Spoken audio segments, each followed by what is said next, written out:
সাংগঠনিক দাবি হিসেবে যেহেতু ডাকসুর দাবি আমাদের একদম প্রায়োরিটি লিস্টের শুরুর দিকে ছিল, ফলে আমরা এই যে ঘোষণা হয়েছে এটিকে স্বাগত জানাই। তবে এটা একই সাথে বলতে হবে যে এটা দুর্ভাগ্যজনক, জুলাই অভ্যুত্থানের 1 বছর পরে আমাদের ডাকসুর যে প্রক্রিয়া সেটি বলা যায় যে আলোর মুখ দেখলো।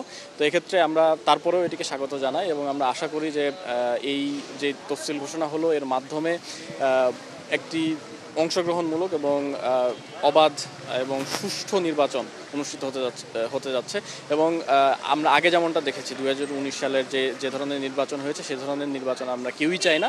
ফলে যে কমিশন আছে দায়িত্বপ্রাপ্ত তাদের কাছে আমরা প্রত্যাশা করি যে সুষ্ঠু একটা নির্বাচন অনুষ্ঠিত হবে।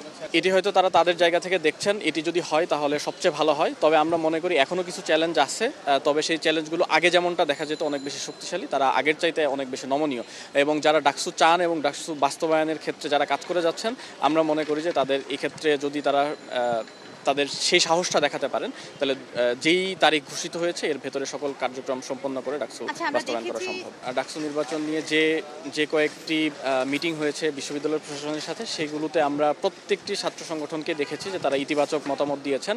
এর বাইরেও যে সকল চ্যালেঞ্জগুলো ছিল আমরা ইতিমধ্যেই বলেছি যে সেই চ্যালেঞ্জগুলো আগের চেয়ে অনেক বেশি ফ্লেক্সিবল হয়ে গেছে, ফলে আমরা মনে করি যে ডাকসু বাস্তবায়ন করা সম্ভব। যে কেন্দ্রীয় সংসদ সেটির জন্য ডাকসুর যে প্যানেল সেটি ইন্টারনালি আমরা প্রায় নিশ্চিত করে ফেলেছি, তবে এটাতে আমাদের আরও কিছু কাজ করতে হবে।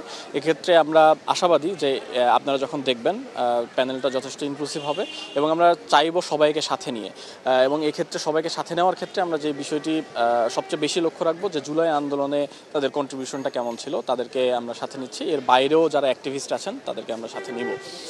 এটি হচ্ছে আমাদের ডাকসুর যে কেন্দ্রীয় সংসদ এটি। এবং হল সংসদের ব্যাপারে আমরা বলতে চাই যে হলে আমাদের যারা জনশক্তি যারা কাজ করছেন তারা স্টুডেন্টদের জন্য এতদিন কাজ করেছেন, ফলে তারাও নির্বাচন করবেন। তবে সেখানে কি ধরনের প্যানেল আসবে এটা আমরা এখনও ফাইনালাইজ করে উঠতে পারিনি।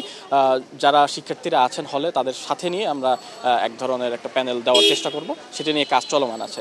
যারা নারী অ্যাক্টিভিস্ট আছেন তাদের সাথেও আমরা কথা বলেছি, তারাও আগ্রহ প্রকাশ করেছেন। ফলে আমরা আশা করব যে আমাদের যে প্যানেলটা সেই প্যানেলটা সবাইকেই প্রতিনিধিত্ব করতে পারবে, এ ধরনের একটা প্যানেল আমরা উপহার দিতে পারবো।